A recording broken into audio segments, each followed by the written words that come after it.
Good morning, good afternoon, and good evening, my precious pack, and welcome to StarCraft 2.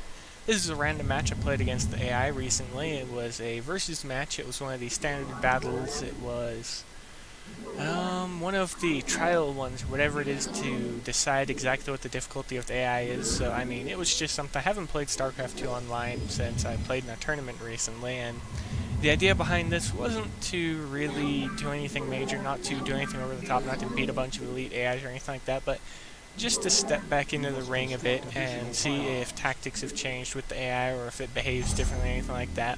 Because I remember fighting the AI many, many times years back with the intention of just having a bit of fun. I mean, I grew bored of it fairly quickly because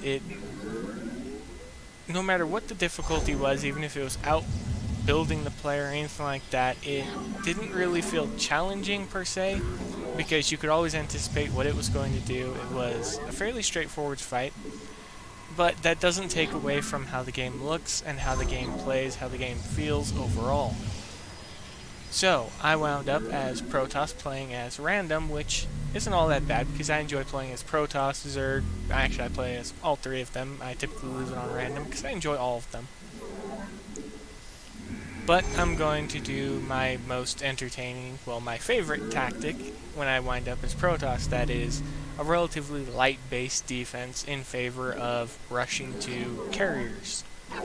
Because anybody who's played Protoss knows how overpowered the carriers are if you can get them out quickly. And that was exactly what I did. However, I also added a few extra steps to the plan, and that means that I was introducing and trying to add research? Yeah, it was research what I was doing, and at the moment it's currently 3:40 in the morning. So, yes, I should be asleep. I'm probably going to get scolded by someone in the comments section, because a few of you do that for no reason at times, which, I mean, it's more than welcome, because typically I try to go to sleep around 3 a.m., but I mean, I just can't help it. But back to the gameplay. You can see setting up the light defense, because the only thing I want to do is I want to prevent a rush in case it is the Zerg AX. They'll typically send 6 or 8 Zerglings as an early rush if you don't have any defense set up, and I wanted to prevent that because I don't want them sabotaging what I have planned for them. And as you can see, just a few minutes in, I'm already working towards getting the fleet beacon online. Well, Stargate just dropped, now I'm working on the fleet beacon. Anytime now. There we go. Now once that's done, I can get the first carrier started. However, resources are starting to stockpile, and typically what I do at this point is I go to establish a secondary base because I primarily want the income for the gas. And the reason I want the additional Vespene gas is just to be able to drop a few extra carriers along the way. And to try and more or less keep the production consistent and steady. Because when it falters and fails, oh boy does it falter and oh boy does it fail. However, as you guys are going to see later, once I do have the upper hand against an opponent, an AI, whatever it is, I typically stockpile a stupidly large amount of resources, so if something goes wrong, the carrier tactic fails, well, I mass spam produce gateways. And I don't mean like, oh hey look, 3 or 4 of them, no, I'll typically drop 7 or 8, 9, 10, as many as the resources will allow, and they'll start rapidly producing zealots, adapts, and stalkers with the sole intention of just rushing anyone.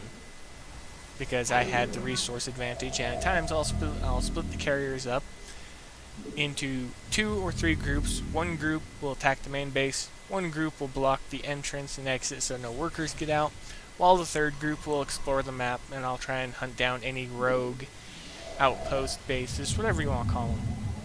And the intention of that is simply, again, to just attack and win.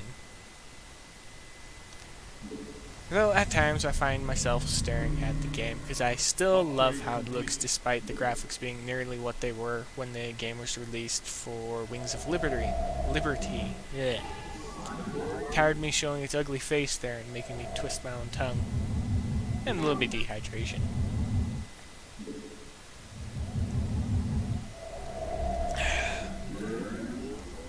First carrier is dropped, and it's time to start having some fun with it, start queuing up the flight path.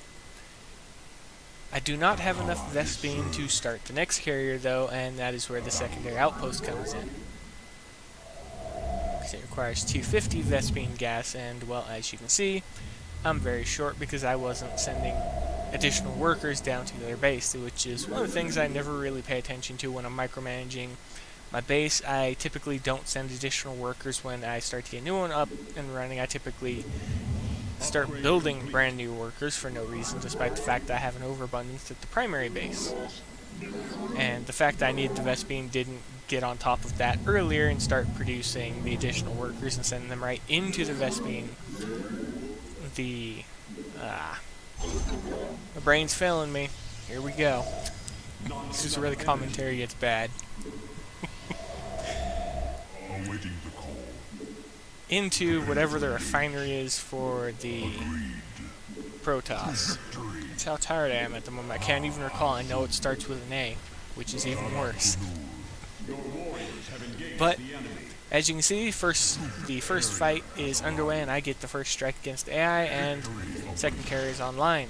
And what you saw me do before with targeting the queen there, they can attack air units, as most people who've played StarCraft 2 will know, and I wanted to destroy the queen before she had a chance to start fighting with the carrier.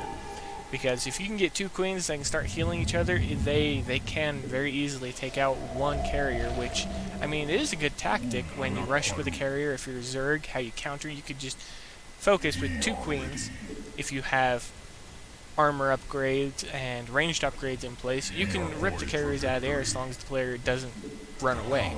If they start to run away, well, then you're going to be at a disadvantage, because the second the queens go off of your creep, well, they basically can't move.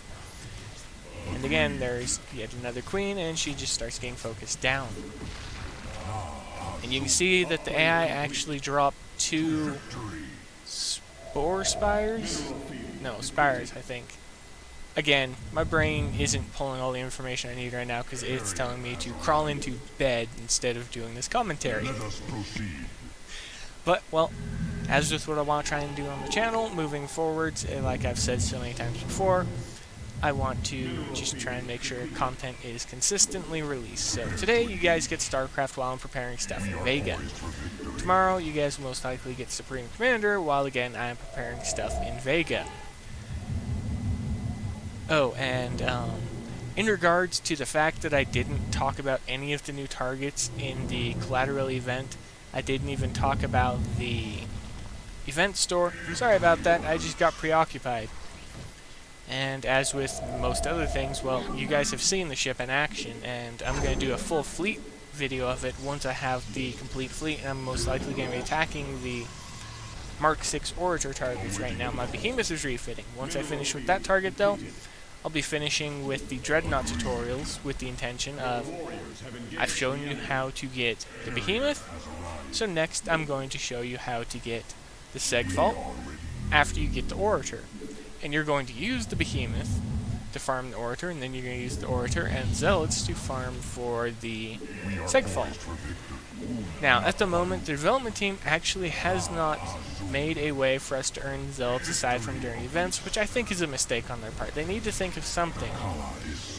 Probably introduce them as a target fleet or something like that for the blueprints and fragments at a later date, but for now, the event works. And you just see in the background just murdering drones now and just burning the base down. And like I said, first time being back in the game, so medium AI. It really wasn't all that much of a fight. And I do feel bad for kicking the ass like this, but that's going to be it, everybody. Hope you enjoyed the video. If you did, feel free to leave a like, comment, and subscribe. Be safe out there in the void. Happy hunting as always. I'll see you in the next video.